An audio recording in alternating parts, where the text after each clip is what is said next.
Well, joining us here today is Becca Lawrence, the Community Outreach Manager for the Lloydminster and District SPCA. Now, Becca, of course, with the colder weather now approaching, we're starting to see temperatures in the minus 20s and even minus 30s. So what are some things that people need to be mindful of when it comes to their pets and this cold weather? Yeah, I mean, if you have animals, obviously don't leave them out as long. And then even if you encounter some strays, if you can hold them for a night or something, or even a little bit longer, then just so they're not out in the cold, that's something to watch for. Same with like taking them in the vehicles. Obviously, if you do have to take them with you, keep the vehicle running so they stay nice and warm. But yeah, it's getting colder, so we're gonna have to be a little bit safer. How often does the SPCA receive calls when it comes to animals being left out in the cold? Multiple, honestly, in a day. Like, a lot of people will call and say, an animal's in the backyard. So we always kind of direct them towards, bylaw kind of thing. Obviously, some dogs are happier in the cold, like Malamutes, Huskies, things like that. But I mean, we always want to make sure they have access to water and shelter. But yeah, I mean, even especially if they're running around Lloyd or anywhere in the surrounding areas, I mean, obviously, an animal should be outside long term. So I mean, we do receive a lot of phone calls, and especially cats being dropped off at acreages. That's our biggest phone call in a day right now. Is there sort of a rule of thumb for those small to medium-sized dogs when it comes to walking them? Because are there like any indications that maybe it is too cold for them to take on a walk? What are some things that people should look for?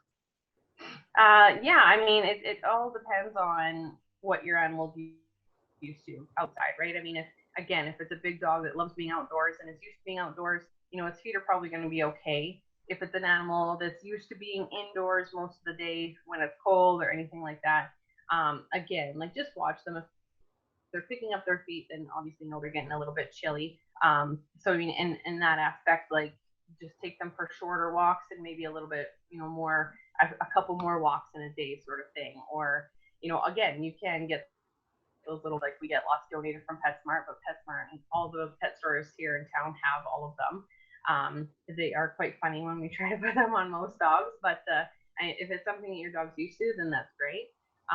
But yeah, I just say watch your dog, see if they're lifting their feet, and if they are, then head back home, because it can cause like their pads to crack and things like that. So then they're a little bit even more sore, kind of thing. With the shelter now at full capacity, what's the protocol now for people that need to bring in animals to the SPCA? Yeah, I mean, like we always try and see if people are willing to hang on to them, because we do have a waiting list. Like even right now, like we honestly only have one kennel open, and that's for bylaw. They have to bring in a cat. So I mean, we're hoping for a little bit more adoptions kind of deal. But I mean, we always have a waiting list, and we always kind of give them some options if they're willing to build like a little cat house sort of thing with hay and all of that good stuff, just to kind of keep them warm until we can get them in. We recommend that, but then we're always willing to help with food, and like even if you need dishes or litter or anything like that, we're very willing to help with that. Obviously, we're very thankful if you can do that for us, and so we do have the space, because sometimes the wait can be a little bit long, because really, especially during winter time, anything that's sick or injured, or too young to be outside, they take precedent, kind of thing. Well, Becca, I really appreciate your time, and thank you so much for joining us today and giving us some insight into what we should do to keep our pets warm and safe. So thank you. Yeah, we're always happy to help.